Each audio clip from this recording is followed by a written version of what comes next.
नमस्कार दोस्तों। आज हम कक्षा 10 भूगोल पाठ 4 कृषि के बारे में पढ़ेंगे। आइए जानते हैं इसके बारे में। भारत में कृषि एक प्राथमिक कार्य है जो हमारे लिए अधिकांश खाद्यान्न पैदा करती है। खाद्यान्नों के अलावा यह विभिन्न उद्योगों के लिए कच्चा माल भी उत्पन्न करती है। कृषि के प्रकार पिछले हजारों वर्षों के दौरान भौतिक पर्यावरण तकनीकी और सामाजिक सांस्कृतिक रीति रिवाजों के अनुसार खेती करने की विधियों में बहुत अच्छे परिवर्तन हुए हैं। जीवन निर्वाह खेती से लेकर व्यापारिक खेती तक कृषि के अनेक प्रकार हैं। वर्तमान समय में भारत के विभिन्न भागों में से निम्नलिखित प्रकार के कृषि तंत्र अपनाए गए हैं। पहला, प्रारंभिक जीविका निर्वाह कृषि। प्रारंभिक जीवन निर्वाह कृषि भूमि के एक छोटे से टुकड़े पर आदिम कृषि औजारों जैसे लकड़ी के हल, दांव और खुदाई करने वाली छड़ी तथा परिवार या समुदाय श्रम की सहायता से की जाती है। इस प्रकार की खेती प्रायः मानसून, मिट्टी की प्राकृतिक उर्वरता और फसल उगाने के लिए अन्य पर्यावरणीय परिस्थितियों की उपयुक्तता पर निर्भर करती है। यह कर्तन दहन प्रणाली कृषि है। जब मिट्टी की उपजाऊ शक्ति कम हो जाती है तो कृषक उस भूमि के टुकड़े से स्थानांतरित हो जाते हैं। उत्तर पूर्वी राज्यों जैसे असम, मेघालय, मिजोरम और नागालैंड में इसे झूम कृषि कहते हैं। मणिपुर में पागलू कृषि, छत्तीसगढ़ के बस्तर जिले व अंडमान निकोबार द्वीप समूह में इसे दीपा कृषि कहते हैं। दूसरा, गहन जीविका कृषि। इस तरह की खेती को उन क्षेत्रों में किया जाता है जहां भूमि पर जनसंख्या का दबाव अधिक होता है। यह श्रम गहन खेती है। अधिक उत्पादन के लिए अधिक मात्रा में जैव रासायनिक खादों और सिंचाई का प्रयोग किया जाता है। सीमित भूमि से अधिकतम पैदावार लेने का प्रयास करते हैं, अतः कृषि भूमि पर अधिक दबाव पड़ता है। तीसरा, वाणिज्यिक कृषि। इस तरह की खेती के मुख्य लक्षण आधुनिक निवेशों जैसे अधिक पैदावार देने वाले HYV बीजों, रासायनिक उर्वरकों और कीटनाशकों के प्रयोग से अधिक पैदावार करना है। कृषि के व्यापारीकरण का स्तर विभिन्न प्रदेशों में अलग-अलग है। रोपण कृषि भी इस तरह की व्यापारिक खेती है। रोपण कृषि खेती में लंबे चौड़े क्षेत्र में एकल फसल बोई जाती है। रोपण कृषि व्यापक क्षेत्र में प्रयोग की जाती है जो अत्यधिक पूंजी और श्रमिकों की मदद से की जाती है। इससे प्राप्त सारा उत्पादन उद्योग में कच्चे माल के रूप में प्रयोग किया जाता है। रोपण कृषि के उदाहरण हैं चाय, कॉफी, रबड़, गन्ना, केला इत्यादि। शस्य प्रारूप, फसल रूप देश की कृषि पद्धतियों और शस्य प्रारूपों में प्रदर्शित होता है। भारत में 3 फसल ऋतुएं हैं जो इस तरह हैं: रबी, खरीफ और जायद। रबी रबी फसलों को शीत ऋतु में बोया जाता है। खरीफ फसलें देश के विभिन्न क्षेत्रों में मानसून के आने के साथ बोई जाती हैं। जायद फसल रबी और खरीफ के मध्य ग्रीष्म ऋतु में बोई जाती है। बोने के महीने रबी फसल अक्टूबर से दिसंबर के बीच बोई जाती है। खरीफ फसल जून जुलाई के बीच बोई जाती है। जायद फसल यह मार्च से जून के बीच में बोई जाती है। फसल कटाई का समय रबी फसल ग्रीष्म ऋतु में अप्रैल से जून के बीच काटी जाती है। खरीफ फसल सितंबर से अक्टूबर के बीच काटी जाती है।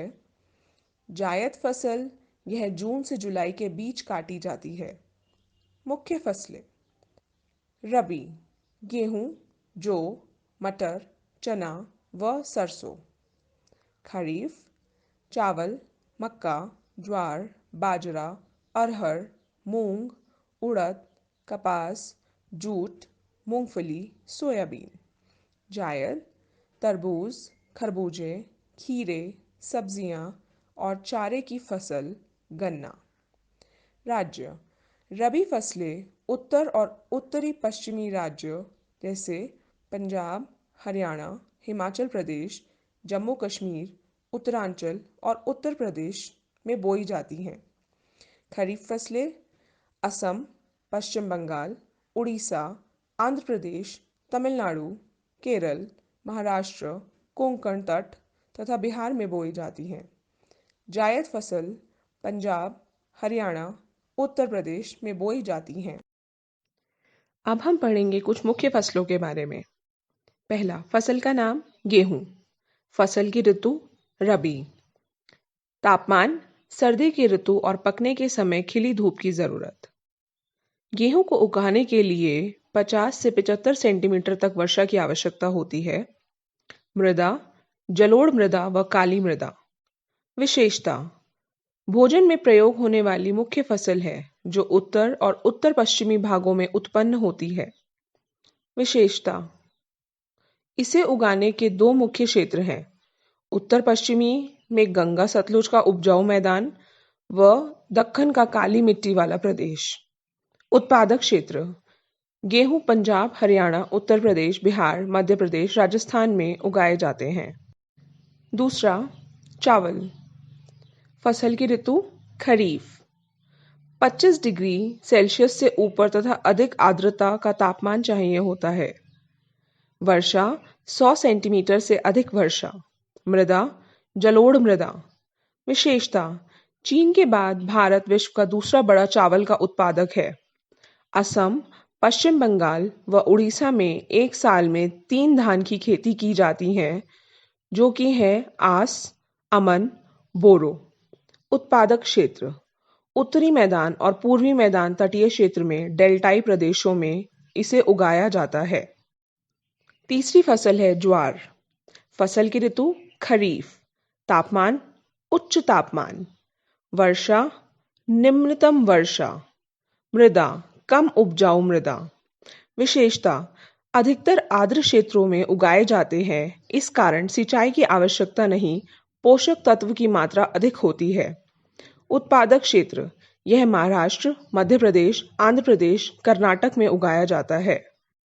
चौथी फसल है बाजरा। फसल की ऋतु खरीफ।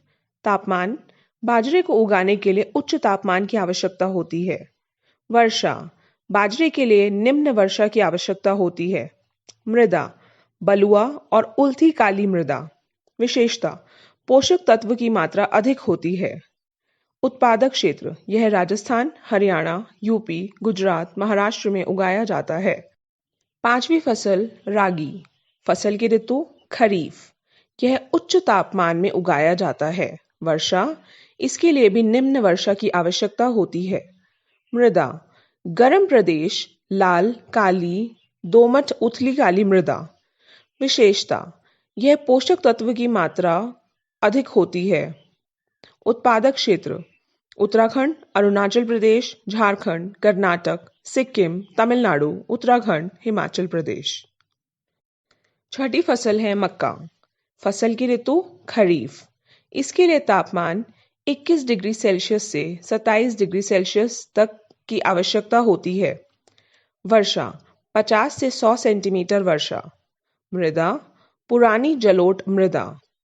विशेषता खाद्यान्न व चारा दोनों रूप में प्रयोग किया जाता है। बिहार जैसे कुछ राज्यों में रबी मौसम में भी उगाई जाती है। उत्पादक क्षेत्र कर्नाटक, आंध्र प्रदेश, उत्तर प्रदेश। सातवीं फसल है दालें।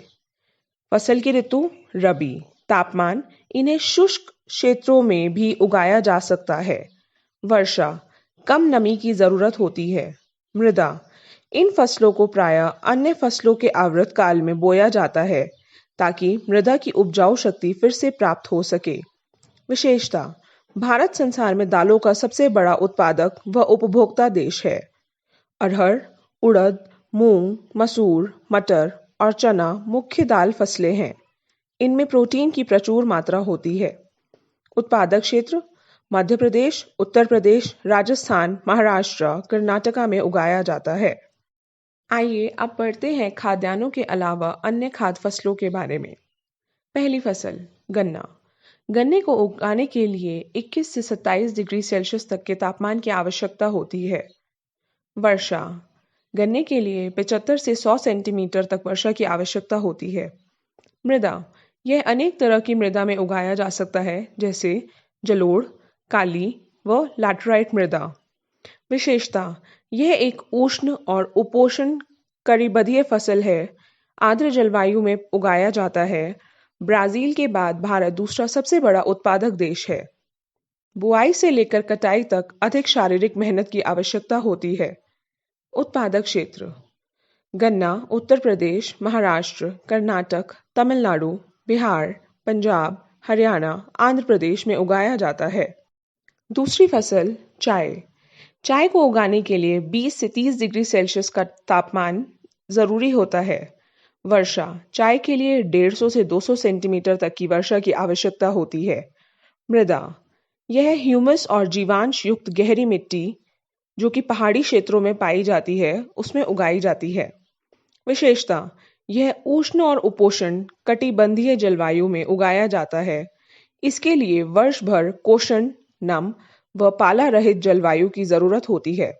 भारत विश्व का अग्रणी चाय उत्पादक और निर्यातक देश है। चाय एक श्रम प्रधान उद्योग है। इसके लिए प्रचुर मात्रा में सस्ते और कुशल श्रम की आवश्यकता होती है। यह रोपण कृषि का महत्वपूर्ण उदाहरण है। उत्पादक क्षेत्र चाय असम, पश्चिम बंगाल में दार्जिलिंग और जलपाईगुड़ी जिलों की पहाड़ियों में, तमिलनाडु व केरल में उगाई जाती है।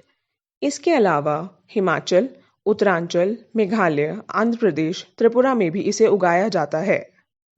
तीसरी फसल कॉफी। कॉफी को उगाने के लिए 15 से 24 डिग्री सेल्सियस तक के तापमान की आवश्यकता होती है। इसके लिए 150 से 250 सेंटीमीटर तक की वर्षा की जरूरत होती है। मृदा यह पहाड़ी क्षेत्रों में लैटेराइट मृदा में उगाई जाती है। विशेषता भारत में अरेबिका किस्म की कॉफी पैदा की जाती है, जो आरंभ में यमन देश से लाई गई थी। इसकी खेती की शुरुआत बाबा बदून पहाड़ियों में हुई। उत्पादक क्षेत्र कॉफी को नीलगिरी की पहाड़ियों के आसपास कर्नाटक, केरल, तमिलनाडु में उगाया जाता है। आइए अब पढ़ते हैं कुछ अखाद्य फसलों के बारे में। पहली फसल रबड़। तापमान रबड़ को उगाने के लिए 25 डिग्री सेल्सियस से अधिक तापमान की आवश्यकता होती है। वर्षा रबड़ को उगाने के लिए 250 सेंटीमीटर से अधिक वर्षा की आवश्यकता होती है। मृदा यह लैटेराइट मृदा में उगाया जाता है। विशेषता रबड़ भूमध्य रेखीय क्षेत्र की फसल है, परंतु कुछ विशेष परिस्थितियों में उष्ण और उपोष्ण क्षेत्रों में भी इसे पैदा किया जाता है। यह एक बहुत ही महत्वपूर्ण कच्चा माल है जो उद्योगों में प्रयुक्त होता है। भारत का विश्व में 5वां स्थान है जहां प्राकृतिक रबड़ का उत्पादन किया जाता है। उत्पादक क्षेत्र रबड़ केरल, तमिलनाडु, कर्नाटक, अंडमान निकोबार द्वीप समूह और मेघालय में गारो की पहाड़ियों में उगाया जाता है। दूसरी फसल कपास। कपास फसल की ऋतु है खरीफ। कपास को उगाने के लिए ऊंचे तापमान की आवश्यकता होती है। वर्षा कपास के लिए हल्की वर्षा, पाला रहित और खिली धूप की आवश्यकता होती है। कपास को काली मृदा में उगाया जाता है। विशेषता कपास के पौधे का मूल स्थान भारत है। सूती कपड़ा उत्पादन में कपास एक मुख्य कच्चा माल है और कपास उत्पादन में भारत का विश्व में 3रा स्थान है। उत्पादक क्षेत्र कपास को महाराष्ट्र, गुजरात, कर्नाटक, पंजाब, हरियाणा, तमिलनाडु, उत्तर प्रदेश, मध्य प्रदेश में उगाया जाता है। तीसरी फसल है जूट। फसल की ऋतु खरीफ। जूट को उगने के लिए 27 डिग्री सेल्सियस से ऊपर तापमान की आवश्यकता होती है। वर्षा इसे 170 से 250 सेंटीमीटर तक की वर्षा की आवश्यकता होती है। मृदा बाढ़ के मैदानों में जल निकास वाली उर्वरक मिट्टी में जूट को उगाया जाता है। विशेषता जूट को एक सुनहरा रेशा भी कहा जाता है। इसका प्रयोग बोरियां, चटाई, रस्सी, गलीचे आदि दूसरी दस्तकारी की वस्तुएं बनाने में किया जाता है। उत्पादक क्षेत्र जूट पश्चिम बंगाल, बिहार, असम, उड़ीसा, मेघालय में उगाया जाता है। प्रौद्योगिकी और संस्थागत सुधार। भारत में खेती हजारों वर्षों से होती आ रही है, परंतु तकनीकी और संस्थागत परिवर्तन की कमी से कृषि का विकास रुक जाता है। कृषि 60% से भी अधिक लोगों को रोजगार प्रदान करती है। आज़ादी के बाद देश में संस्थागत सुधार करने के लिए खेतों को चकबंदी, सहकारिता तथा जमींदारी आदि समाप्त करने को विशेष महत्व दिया गया। प्रथम पंचवर्षीय योजना में भूमि सुधार मुख्य लक्ष्य था। 1960 और 1970 के दशकों में भारतीय सरकार ने कई प्रकार के कृषि सुधारों की नींव डाली। मैकिस टेक्नोलॉजी पर आधारित हरित क्रांति तथा श्वेत क्रांति, ऑपरेशन फ्लड जैसी कृषि सुधार के लिए कुछ विशेष रणनीतियां शुरू की गई थी, परंतु इसके कारण विकास केवल कुछ क्षेत्रों तक ही सीमित रह गया। इसलिए 1980 तथा 1990 के दशकों में बड़े स्तर पर भूमि विकास कार्यक्रम आरंभ किया गया, जो संस्थागत तथा तकनीकी सुधारों पर आधारित था। सूखा, बाढ़, चक्रवात, आग तथा बीमारी के लिए फसल बीमा का प्रावधान किया गया। कृषकों को निम्न दर पर ऋण सुविधाएं प्रदान करने के लिए ग्रामीण बैंकों, सहकारी समितियों और बैंकों की स्थापना शामिल थे। किसानों के हित के लिए भारत सरकार ने किसान क्रेडिट कार्ड और व्यक्तिगत दुर्घटना बीमा योजना PAIS को आरंभ किया है। आकाशवाणी और दूरदर्शन पर कृषकों के लिए मौसम की जानकारी के समाचार और कृषि कार्यक्रम प्रसारित किए जाते हैं। किसानों को मध्यस्थों और दलालों के शोषण से बचाने के लिए न्यूनतम सहायता मूल्य और कुछ विशेष फसलों के लाभदायक खरीद मूल्यों की सरकार घोषणा करती है। कृषि की राष्ट्रीय अर्थव्यवस्था, रोजगार और उत्पादन में योगदान। कृषि भारतीय अर्थव्यवस्था की रीढ़ की हड्डी रही है। सकल घरेलू उत्पाद में कृषि के योगदान का अनुपात सन 1951 से लगातार कम होने के बाद भी यह 2001 में देश की 63% आबादी के लिए रोजगार और धन कमाने का साधन थी। कृषि में विकास दर भी कम रही है, जो कि एक बड़ी चिंताजनक स्थिति है। कृषि का महत्व समझते हुए भारतीय सरकार ने इसके आधुनिकीकरण के लिए बहुत प्रयास किए हैं। भारतीय खेतों में सुधार निम्न है: भारतीय कृषि अनुसंधान की स्थापना, कृषि विश्वविद्यालयों की स्थापना, पशु चिकित्सा व पशु प्रजनन अस्पताल की स्थापना, बागवानी विकास, मौसम विज्ञान और मौसम पूर्वानुमान के क्षेत्र में अनुसंधान और विकास को महत्व दिया गया है। खाद्य सुरक्षा। देश के प्रत्येक नागरिक को कम से कम ऐसा भोजन मिलना चाहिए जो उसे निम्न व न्यूनतम पोषण प्रदान करे। यदि हमारे देश की जनसंख्या के किसी भाग को यह भोजन प्राप्त नहीं होता, तो वह खाद्य सुरक्षा से वंचित है। हमारे देश के कुछ राज्य, विशेषकर जो आर्थिक दृष्टि से कम विकसित राज्यों, जहां अधिक गरीबी व्याप्त है, वहां उन लोगों की संख्या अधिक है जिन्हें खाद्य सुरक्षा प्राप्त नहीं है। समाज के सभी वर्गों के खाद्य सुरक्षा प्रदान करने के लिए भारतीय सरकार ने बड़ी सावधानी पूर्वक राष्ट्रीय खाद्य सुरक्षा प्रणाली का निर्माण किया है। इसके दो प्रमुख घटक हैं। पहला, सार्वजनिक वितरण प्रणाली PDS। दूसरा, बफर स्टॉक भंडारण। सार्वजनिक वितरण प्रणाली एक ऐसा कार्यक्रम है जो कि ग्रामीण और नगरीय क्षेत्रों में खाद्य पदार्थ और अन्य आवश्यक वस्तुओं को सस्ती दरों पर उपलब्ध कराती है। खाद्यान्नों की अधिक प्राप्ति और भंडारण की व्यवस्था food corporation of India FCI करती है, जबकि इसके वितरण को सार्वजनिक वितरण प्रणाली तय करती है। भारतीय खाद्य निगम FCI भारतीय सरकार द्वारा घोषित न्यूनतम समर्थन मूल्यों पर कृषकों से खाद्यान्न प्राप्त करती है। उपभोक्ताओं को दो वर्गों में विभाजित कर दिया गया है। पहला, गरीबी रेखा से नीचे, बिलो पॉवर्टी लाइन BPL। दूसरा, गरीबी रेखा से ऊपर, अबव पॉवर्टी लाइन APL। प्रत्येक वर्ग के लिए वस्तुओं की कीमतें अलग अलग हैं। भारत की लगातार बढ़ती जनसंख्या के साथ कम होता खाद्य उत्पादन देश की भविष्य की खाद्य सुरक्षा पर एक बड़ा प्रश्न चिन्ह लगाता है। इसके कारण है गैर कृषि भूमि उपयोग, खाद्य फसलों की जगह अन्य फसल उगाना जैसे कि औद्योगिक फसलें, फल इत्यादि। तीसरा, भूमि निम्नीकरण। चौथा, अपर्याप्त भंडारण सुविधाएं। पांचवा, बाजार के अभाव। वैश्वीकरण का कृषि पर प्रभाव। वैश्वीकरण, विश्व का एकीकरण व बाजारीकरण। वैश्वीकरण आज कोई नई घटना नहीं है। उपनिवेश काल में भी यही स्थिति मौजूद थी। आज भी भारतीय गरम मसाले भारत से निर्यात किए जाने वाली मुख्य वस्तुओं में शामिल हैं। मैनचेस्टर और लिवरपूल में सूती कपड़ा उद्योग भारत में पैदा होने वाली बढ़िया किस्म की कपास की उपलब्धता फली फूली। 1990 में भारत ने वैश्वीकरण को अपनाया, जिससे भारतीय उत्पादकों पर काफी प्रभाव पड़ा।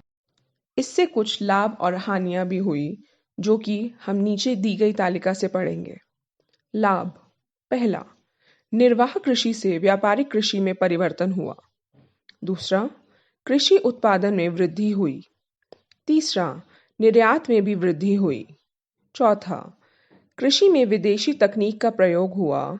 भारत अपनी विशाल कृषि क्षमता का उचित और योजनाबद्ध तरीके से उपयोग कर रहा है। हानियां। पहला, भारतीय खेती मिस्र के विकसित देशों से स्पर्धा करने में समर्थ नहीं है, क्योंकि उन देशों में कृषि को अत्यधिक आर्थिक सहायता दी जाती है। दूसरा, हरित क्रांति के दौरान रसायनों के अंधाधुंध प्रयोग से जलभृतों के सूखने और जैव विविधता विलुप्त होने के कारण भूमि की उपजाऊ क्षमता का निम्ननीकरण हुआ था।